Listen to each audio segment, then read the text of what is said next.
Long bike. एक गांव के एक कॉलेज में 4 दोस्त मिलकर पढ़ाई करते थे। वे हर दिन पैदल चलकर कॉलेज आया जाया करते थे।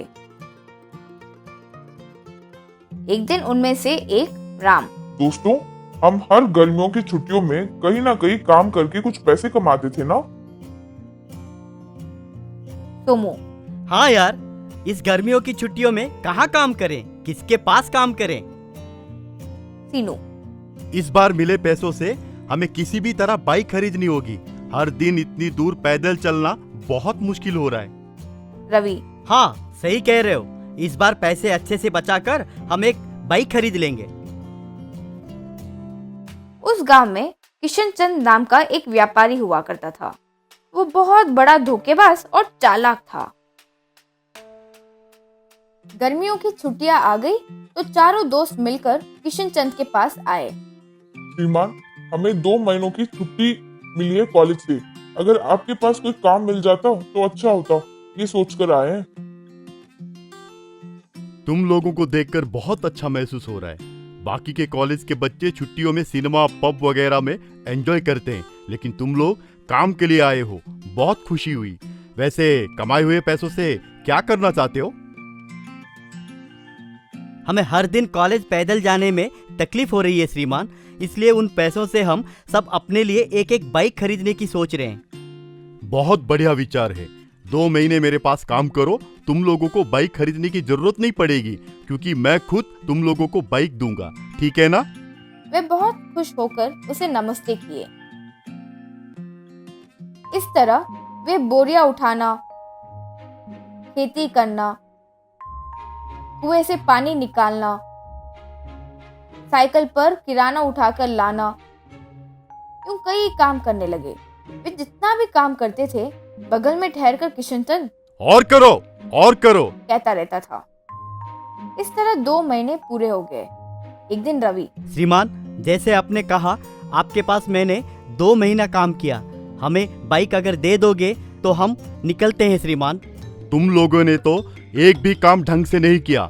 मैंने तो सोच लिया था कि तुम लोगों को कुछ नहीं दूंगा, लेकिन कही हुई बात से मुकरने वाला आदमी नहीं हूं मैं। ये लो तुम्हारी गाड़ियां, लेकर जाओ, कहकर उनकी तरफ दिखाया। वहाँ पुरानी बेकार बाइक्स खड़ी हुई थी। वो देखकर चारों चकित रह गए।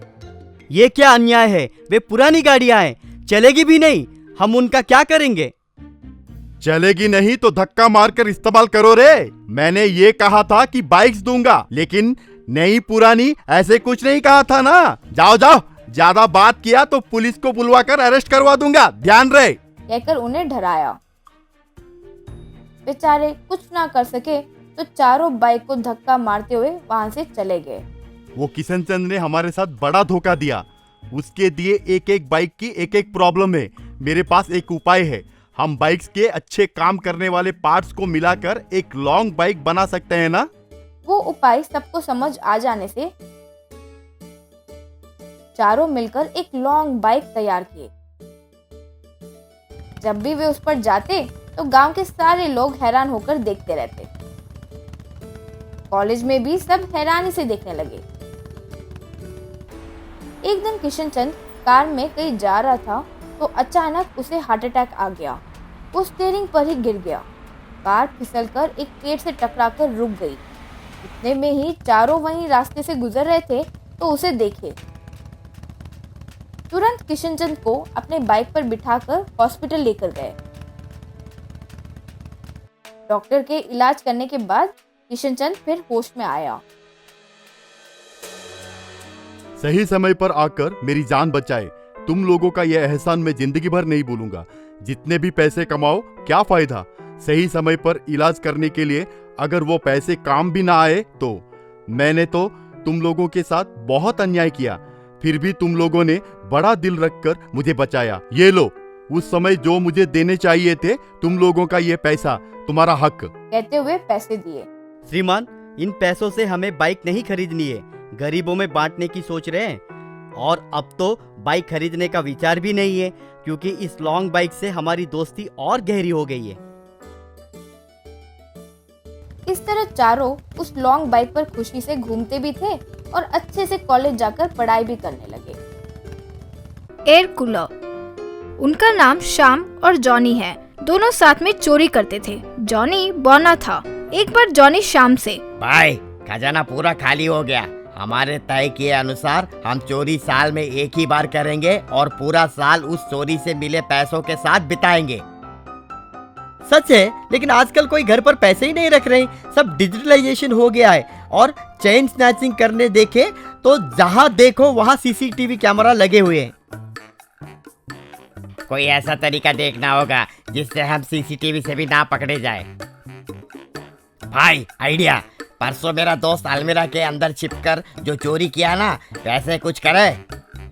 छी, अलमारी का आइडिया छोड़ो, मुझे ही एक अच्छा आइडिया आया है।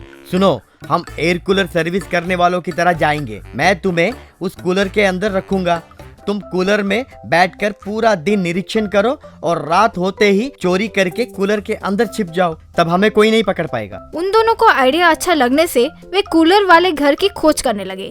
एक सेठ के घर गए और वहाँ श्याम सेठ से, सेठ जी, आपके एयर कूलर के रिपेयर के लिए आए हैं। वो मेरा बेडरूम में है, वो बहुत बड़ा है, क्या तुम उसे रिपेयर कर पाओगे? सेठ जी, हमारे लिए कूलर जितना बड़ा हो उतना कंफर्ट है, आप दिखाइए सेठ जी।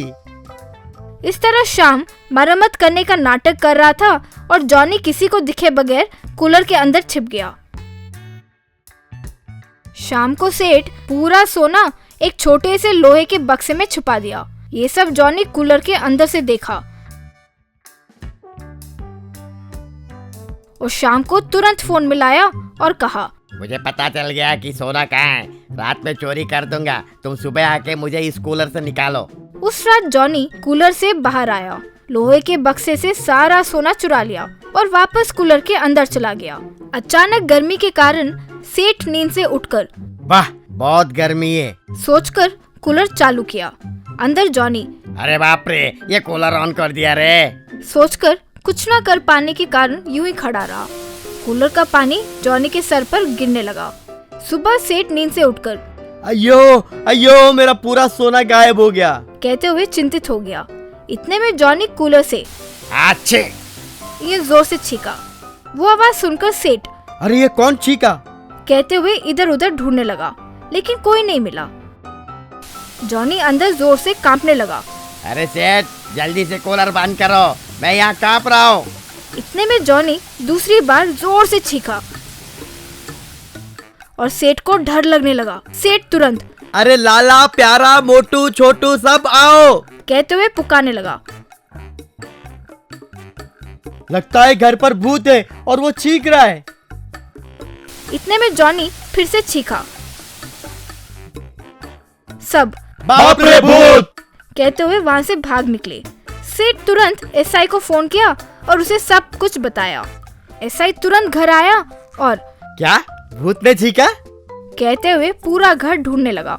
यहाँ कहीं भूत नहीं है सर। जॉनी को फिर से छींक आ रही थी। हे भगवान, इस बार ये चीख को रोक लेना।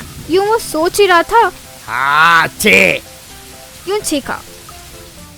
वो आवाज सुनकर जब एसआई कूलर के अंदर जाकर देखा तो उसे वहाँ जॉनी अंदर नहाते हुए दिखाई दिया।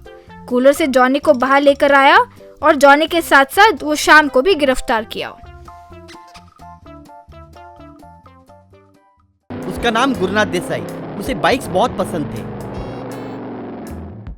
उसके गैराज में बहुत सारे बाइक्स होने के बावजूद उसका फेवरेट बाइक जोब्रो बाइक था। वो एक सुपर बाइक था। एक बार गुरुकांत अपने नौकर से, कल सुपर बाइक की पूजा करनी है, मंदिर लेके जाना है, रेडी करके रख। सुपर बाइक क्या है साहब उसकी स्पेशलिटी? उस बाइक की स्पेशलिटी बताने से नहीं मालूम पड़ेगी। कल मेरे साथ तू आ, तू खुद अपनी आंखों से देखेगा। अगले दिन गुरुकांत नौकर के साथ अपने सुपर बाइक के ऊपर मंदिर के पास गया। वहां एक भिखारी, बाबा भगवान के नाम पे दे दे बाबा, चिल्लाने लगा। गुरुकांत देसाई बाइक की चाबी भिखारी के ऊपर फेंका। साहब आप भगवान हैं, गाड़ी की चाबी दे दिए, थैंक यू, बोल के बाइक स्टार्ट करके चला गया। ये क्या साहब, परसों ही आया सुपर बाइक को ऐसे दे दिए? जस्ट वॉच, वेट एंड सी। देखते ही देखते बाइक अपने आप जहां गुरुकांत देसाई खड़ा था वहीं पे आ गई। तब भिखारी, क्या है साहब, ये बाइक एक्सेलरेशन दिया, ब्रेक डाला, फिर भी कुछ काम नहीं कर रहा है। वो अपने आप एक्सेलरेशन ब्रेक डाल के चलते ही जा रही है। ऊपर से कहीं और जाने की कोशिश किया तो वापस आप ही के पास आ गई। ये एक सुपर बाइक है, इसके ऊपर कोई भी ऐरा गहरा नत्थु घेरा नहीं बैठ सकता। अगर वो बैठा तो भी वो रिटर्न मेरे ही पास आएगी। इसे फेशियल आइडेंटिफिकेशन मैट्रिक्स फीचर बोलते हैं, कहकर चाबी लेकर चला गया। नौकर वो बातें सुनकर हैरान हो गया। अगले दिन गुरुकांत अपने सुपर बाइक पे सुपरमार्केट गया। वहां एक चोर सुपर बाइक को देखकर, जंपर में बम्पर, ये बाइक तो मस्त है, ये सुपर बाइक को बेचने से मैं सुपर चोर बनूंगा, सोच के किसी को ना दिखे वो बाइक वायर को खींचकर गाड़ी स्टार्ट किया। बात खत्म। वो बाइक तेजी से जाके हवा में उड़ के चारों तरफ तेजी से घूमने लगा। बाप रे, जंपर में बम्पर, क्या है ये बाइक, कह के चिल्लाया। वो बाइक वैसे ही पलटियां मारती रही। चोर, बचाओ बचाओ, चिल्लाने लगा। सुपर बाइक हवा में पलटियां मारने की वजह से चोर नीचे गिर गया। नीचे गिरा चोर के पास बाइक आके रुकी। हॉर्न में से आवाज निकली, और एक बार मुझसे पंगा लिया तो तेरा जंपर में बम्पर होगा, कहकर वो चली गई। फिर से खुद ब खुद जाके गुरुकांत पार्क किए जगह पे वो रुकी। और एक बार गुरुकांत सुपर बाइक के ऊपर जाते समय उसका बेस्ट फ्रेंड बस स्टॉप के पास उदास बैठा नजर आया। अरे मोहन, क्या हुआ, यहाँ पे क्यों है? कुछ नहीं रे, किसी ने मेरा पर्स चुरा लिया, पैसे सभी उसी में थे। अभी अर्जेंट इंटरव्यू जाना है, क्या करूं समझ में नहीं आ रहा है। इतनी छोटी सी बात के लिए क्यों उदास हो रहा है? ठीक है, इंटरव्यू के लिए कितना समय बाकी है? 15 मिनट बाकी है। ठीक है, मैं ड्रॉप करूंगा, कह के बाइक पे दोनों बैठे। Okay super, on flight mode, कहा। तुरंत बाइक हवा में उड़ के जेट स्पीड में चली गई। पलक झपकते ही दोनों इंटरव्यू के जगह पे आ पहुंचे। वाओ, 5 मिनट में आ गए रे, ये बाइक तो कमाल का है। This is my new super bike. खैर जाने दे, पहले तू अपने इंटरव्यू का ध्यान दे। ऑल द बेस्ट, कहकर वो निकल गया। अगले दिन गुरुकांत रोज की तरह मंदिर में आते वक्त भिखारी, बाबा भगवान के नाम पे दे दे, चिल्लाने लगा। गुरुकांत फिर से भिखारी को गाड़ी की चाबी फेंका। क्या करना है साहब इस चाबी का, लेके क्या करूंगा? आपके बाइक के बारे में बहुत सारी कहानियां मैंने सुना है, एक बार मैं आपके बाइक में बैठना चाहता हूं। ठीक है, बोलते ही वो भिखारी बाइक पे चढ़ के बैठा। आपकी बाइक तो बहुत आरामदायक है, ऐसी बाइक अगर मेरे पास होता तो, कहते ही बाइक हॉर्न में से रॉकेट मोड ऑन कह के आवाज आई। तुरंत बाइक हवा में रॉकेट स्पीड में ऊपर चली। बाप रे, चिल्लाने लगा। बाइक धरती से ऊपर जाकर वापस फिर वही जगह पे आ गई। बाप रे, खामुखा बोला साहब, और कभी आस नहीं लगाऊंगा, ये लीजिए आपकी चाबी, कह के बाबा भगवान के नाम पे दे दे, कहकर भीख मांगते हुए चला गया।